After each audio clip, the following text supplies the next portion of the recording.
Oh my god. Dude, oh my god.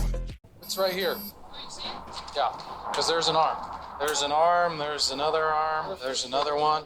Parents have some concerns of some stuff they may have found in your room? Yeah, I believe so. And what would it be? A human head and hands. Bro just says it like he's like Jeffrey fucking Dahmer. What the fuck?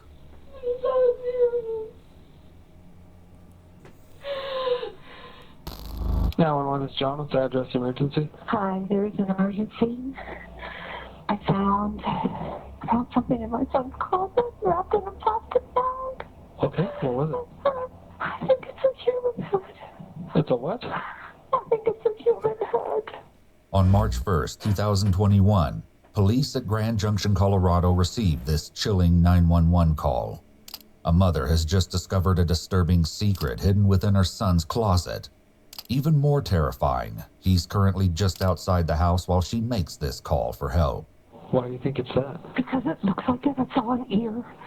Is it bloody or does it like anything like that? Did you need to come? Do I have to take a picture and send it to you? She said, you asking way too many The questions. Just dispatcher come now. tries to get as much information as Crazy. possible to make sense of this shocking call and give officers an idea of what they might be walking into. Is your son there now? He just pulled up. We wanted to make sure he was here before we called. How old is he? 19. He's had a little bit of a fascination with the morbid, but he was channeling it, I thought, into becoming a crime scene investigator, but not so much. Do you think he's going to be cooperative with us? I don't know. I don't think he'll be violent.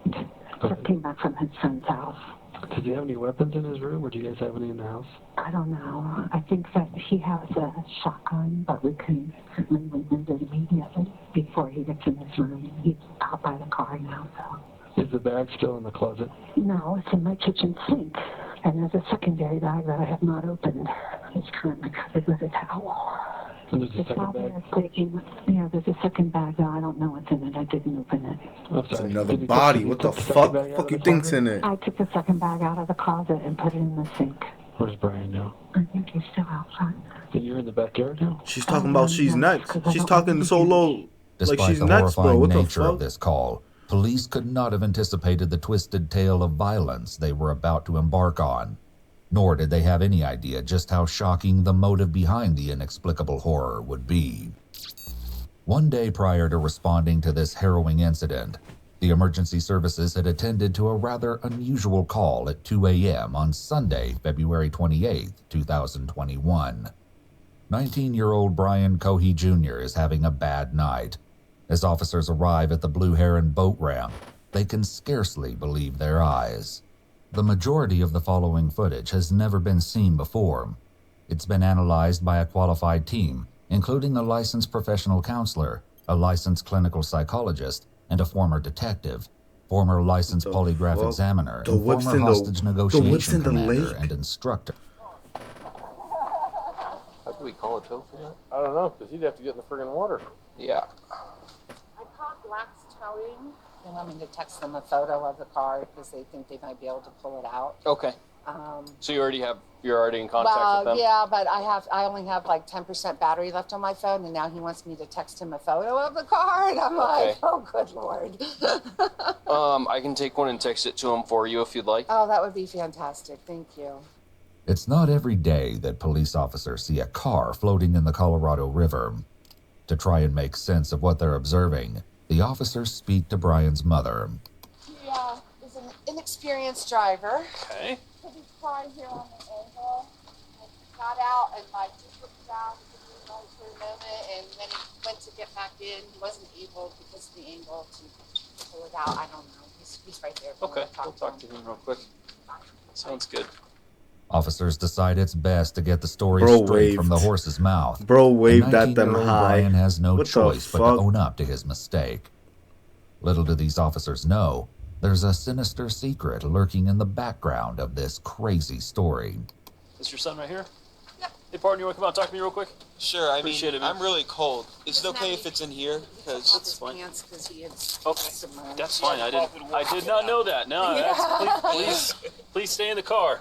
All right. Nobody else in the car? nope. No, Okay. it's just us. I'm the father, that's the mother, and this is our son. He just called Sounds us 20 good. minutes ago and said, Dad, I parked at the boat ramp and I messed up. I He's tried like, to get out of the car and it slid down. Well, you're not hurt, right? You're okay? No, just a little Okay. cold is all. Besides your pride a little bit.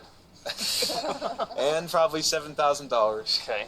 All right, man. Do you have your ID with you, driver's license by any chance? Thankfully, What were you doing down here, bud? well, I felt like I needed to get out, and I figured, why not park here and just relax a little bit? relax and think. Okay. And I parked on the boat ramp, Okay. and I thought it would be easy to get out. Uh-huh. But when I tried to, Where did you park exactly? Were you down the hill a little Oh, bit? yeah, just a little bit. Okay. And then When he got back in, go ahead. when I got back in, I tried to put it in drive, and it didn't go up. So then I tried putting it in low gear, shimmying it a bit. That didn't work. Were you facing down? No, at I this was point, or were facing. you I was this facing way? up. Okay. You back down? Yeah. Really good Because that's- It's a predicament so ridiculous that the responding officers can't help but laugh. How we're gonna handle this? They man? laughing at old boy. Do I get a tow going for a car in the river and see if anybody will take this? I'm gonna work on that. I don't know, man. So I'm kind of glad you were coming down here because I was like, it's not a crash. He just Dude, it's like parked 8 feet it out in the water. He parked it and basically couldn't get it up. It just lost traction, looks like, and then he actually went in it down in the water. He's not hurt at all. So I'm like, how are you gonna get this car out if possible? I don't know. The officers are convinced that this is a teenager's mishap. It will be some time before they begin to suspect that there's anything more to this story than what they've been told. We're gonna get some options for you here, man. I'm not sure exactly if we're gonna see if we can go through the list if anybody's got some ideas on getting this car out of here or not. I don't know. I don't see a whole lot of cars that have put themselves in that situation, so we're gonna see what we can do. Ooh, okay, here's the clip from the beginning. Should I skip a little bit? I feel like skipping a little bit because this is kind of... Let's skip over here. Skip over here. Skip over here. Saturday, maybe it happened more up there because it's weird. He would never come down here. He would never come all the way down He here. doesn't have a camp down here or anything? No, he worked for People Ready, and someone found the wallet and called People Ready this morning, and they said that everything looked like it was in there because he doesn't have much. And I just gave him $20 for beer, so I know that he had maybe a couple bucks. So they found his wallet just down here at the boat Yep. ramp? Monique Lanati has forged a special friendship with Warren over the years. Well, this boy dropped his wallet or something mid-killing? Today to report him missing? Because See, that's the what I place skipped too People much. Ready called to see if I had seen him because he didn't show up for work, and he's never once not shown up for work in the 4 years he's been working for them. So I said no, and that I hadn't seen him since Saturday. No, she's never seen or heard of him being down here. That's why I'm freaked out, because there's no way he walked all the way down here and his wallet. So, in how many years? 4 years. Yeah, that's as long as I've known him. Officers soon find that Monique is not alone in her concerns about the missing Warren Barnes. He literally shows up every morning, every day without it's a fail. dude Like it's 6 that's o'clock, missing. sometimes a little sooner, and we always let him in before the It's the customers. We give him victims. free Okay, coffee. He's okay. the nicest old man ever. Do you talk to him at all? All the time. He So did. every morning it's around 6. Yeah. Without fail. Without fail. And he's the nicest guy ever. Rough looking, but he is the nicest guy. Monique gives officers a photograph of Warren in the hopes that it'll help with their search. So that's the only picture you have of him. That's the only one I have, and that's from June of 2019, so he's a little bit thinner. Okay. So who found his wallet down there? The lady from the place said that it was whoever runs the life jacket thingy. I'm actually the owner of the life jacket program on the boat ramp here. Okay. Be in touch. Well, thank you. Yeah, of course. I hope you guys find him. Oh, I hope he's okay. If anything, I just hope you find him so that we can start the next process of whatever. Because I don't know. I just have a really bad feeling. Monique's tone doesn't convey much hope, and with only an old photograph, police have very little to go on. However, things are transpiring across town. They have a nice As it crib. turns out, it was indeed Brian Cohey's father who called about the wallet. He found it in the most unlikely place, the now recovered Ford 500 that his son accidentally sank in the river. With her suspicions raised, Brian's mother goes into his bedroom to investigate. It's March 1st, 2021. So they found the wallet inside of the car that they pulled out of the river, and That's why the parents got suspicious. The day Looking after the inside of car the incident fucking at the boat kids' ramp, room. and Terry Cohey is about to make a horrifying discovery as she opens her son's closet. I think it's a human head. It's a what? I think it's a human head. Why do you think it's that? Because it looks like it has one ear. Shocked and terrified by what she's found in her son's closet, Terry Cohey nonetheless has the presence of mind to keep Brian in the dark while she gets police to her address. Deputies from the Mesa County Sheriff's Office arrive at Brian's address, wisely leaving their sirens off as they approach. This could have frightened the young suspect, and it's important to keep him calm for the initial interaction. What's going on, man? The deputy makes contact with Brian using What's a friendly, going on, man? disarming greeting, which goes further to establish an atmosphere of calm. Of course, at the same time, the deputy What's up, is dude? certainly Crack a fucking scanning the brewski area in front for of any him. potential threats, as well as making sure that Brian has his hands where he can see them. Oh my god, these ads.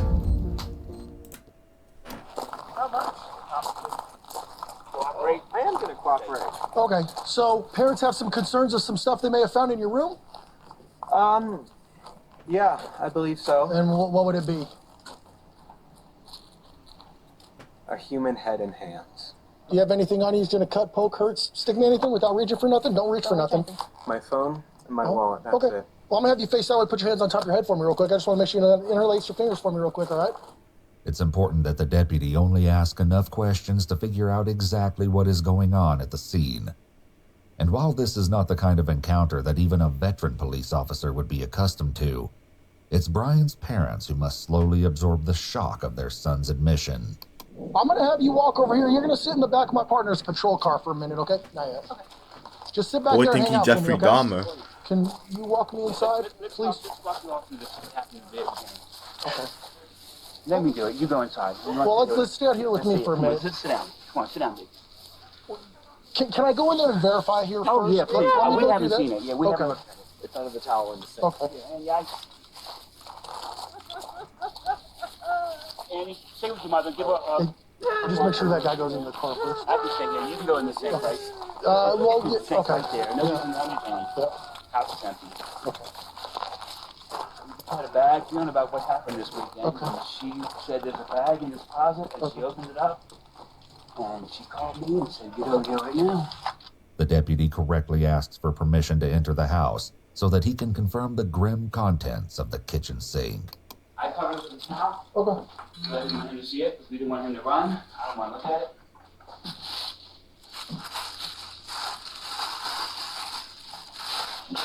Yep.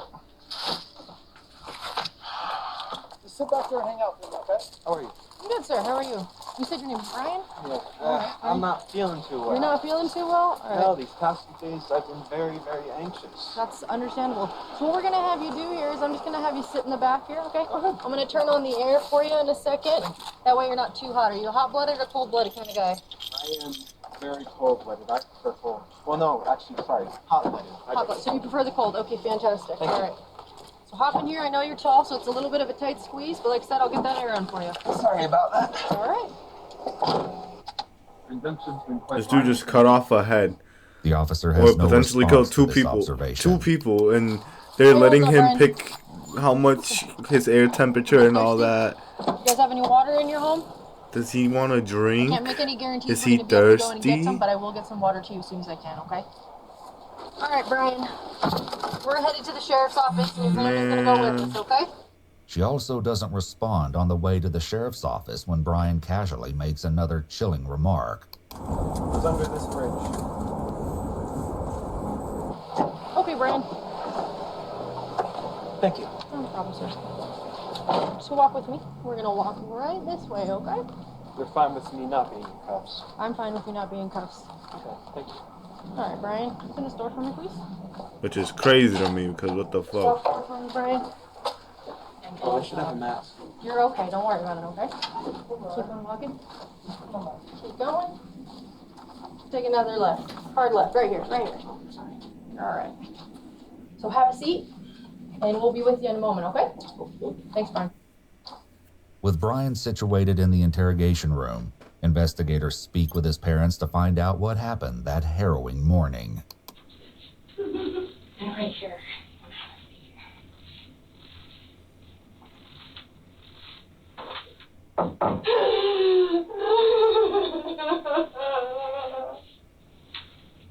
Just take your time. Take as much time as you need, okay?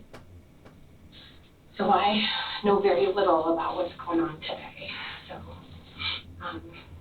what started all of what's going on? Terry relays the incident at the boat ramp.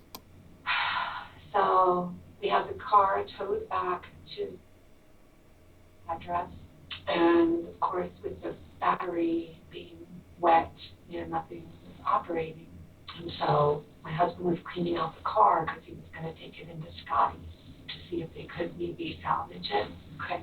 And he found the wallet. So he called me this morning and he said, found the wallet in Brian's car. Oh, and the officers thought that there was blood on his car. Okay. The night that it was in the river. Okay. The scene, and he had just had a procedure done on his armpit a few days before, so I thought maybe the adrenaline opened that back up, and that's where it came from. I don't know. And he said, I don't know where it came from. And he took a special effects class last summer, which involved fake blood. And he's like, one of those fake blood containers first in my trunk is probably that. And I was like, okay, that makes perfect sense. However, his father, Brian Cohey Sr., found something even grislier in the car's glove box and decided to confront his son. I went back out there this morning just to continue, and I opened the glove box, and there was a knife in the glove box, underwater. The glove box is full of water, very large knife. And then, as I go around the passenger door, I open the passenger door, and there's a wallet in between this door. And I open up, that's not Brian's wallet, it's frozen solid. That's not Brian's wallet, so I take him inside. I end up getting one of the wads of cards out, and there's a label ready. I read that, so I called label ready. And then another one, there was a social security card. I was like, hey, this is a weird call, but I've got a wallet here with so-and-so's name, and I'm hoping he works for you all, or he subbed him out or whatever. Oh yeah, my one, we've been missing him. Yes, he didn't show up today. I'm like, oh my God, I'm gonna miss him first. Okay, well I found his wallet at Blue Hen Boat Ramp. So here's my name, here's all my information. If you get a hold of him, tell him I found his wallet. That's fucking crazy, bro. Okay, so I left that like that. Call Brian. Brian, what's going on? Why is there a wallet? Let's go. Nah, I gotta skip to his interrogation. And he was so sincere. When did they start talking to him? Oh my God. Okay, yeah. Good thing. Never look good. Okay. Trade me seats? Sure. Ooh, there's a special chair in. No, this is the special chair because it's soft and I won't. Brian is as cooperative and pleasant with the investigators as he was with the deputy who escorted him to the sheriff's office, but his nervous shaking and insatiable thirst indicate he is perhaps not as calm as he's trying to appear. The question is whether he's anxious about his fate or excited about his moment in the spotlight. One thing to keep in mind is that, according to his mother, Brian is diagnosed with ADHD and autism, and leg shaking can be a normal, stimulating behavior for people with these diagnoses. They read Brian his Miranda rights, and he agrees to speak with the officers. Brian, I'm here. Yeah. Where did you go to school? I've went to Broadway Elementary School just across from my dad's house. Then I went to Brooklyn Middle School. Now get into it. Get into the killing. Graduated. He's doing it for me. He's fast forwarding for me. Do you work? Yeah. Where do you work at? Not even part-time. I was going to say part-time, not even. As a bagger / courtesy clerk for Safeway. I work anywhere from 2 to 4 days a week.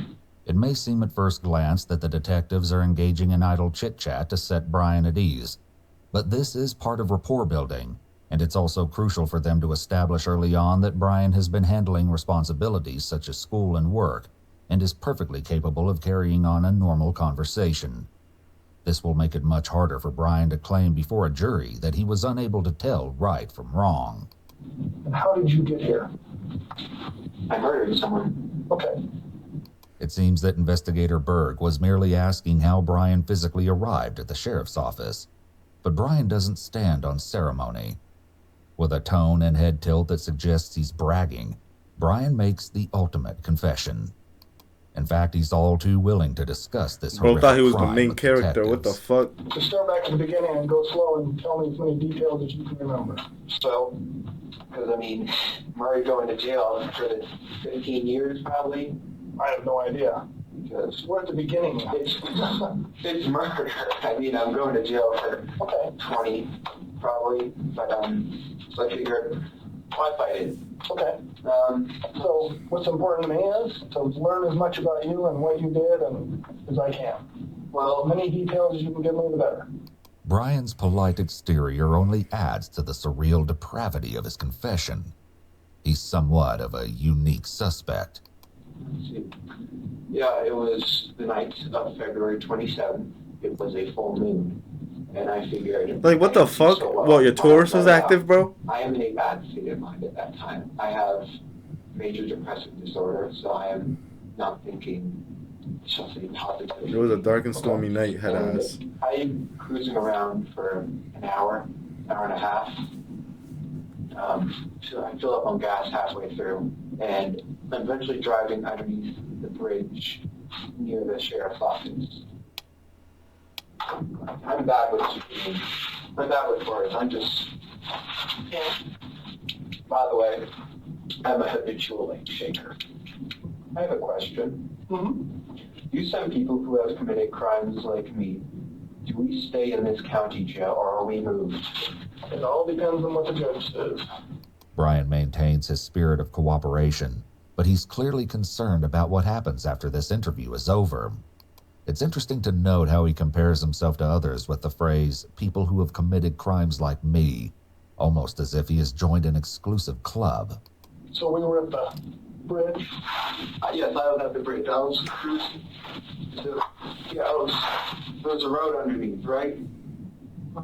Out under the overpass. And I was driving along, and I see a shape here on the railway tracks. So I'm like, oh, interesting. So I go up, and as I'm looking, I see a large thing wrapped in a canvas. Okay. And I'm like, that's a homeless person. So I grab my knife, I put on 3 layers of gloves, because plastic gloves can betray their users because they're so thin, the final gloves, by printing your fingerprints through. So I put on 2, 3 on one hand, I took the knife, I pulled back the canvas, and I stabbed his neck. Okay. He was panicking at first in his old man voice. He was in his 50s. I know why I call him old man. He was saying, what are you doing? What are you doing? Why? Ah! And I just kept on stabbing his neck. Is it okay if I do a demonstration? Oh, yeah. This is him. Can I do a demonstration? Okay. And he couldn't fight back. It was actually surprisingly easy. I was So cringe. oh, this guy, he's going to be tough. Bro's the cringiest serial killer I've ever seen. And during the time, I was growling and making animalistic noises. At this point, there can be no doubt that Brian is excited to tell the investigators all about his horrific deed. Not only is he pleased to be holding court, he's actually reliving the murder and relishing the memory, demonstrated by a smile. As for any question of this crime being premeditated, Brian admits to having put on 3 layers of gloves, which he already had with him. The whole ordeal lasted about a minute and a half.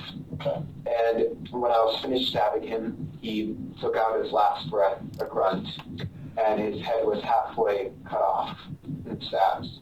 All the while, no, actually, after I killed him, I just couldn't stop saying, stinky, dirty, dirty, stinky, stinky. I wasn't smelling anything, but... In an eerie coincidence, on one of his social media accounts, Brian identifies himself as that stinky boy, registered under his email ID.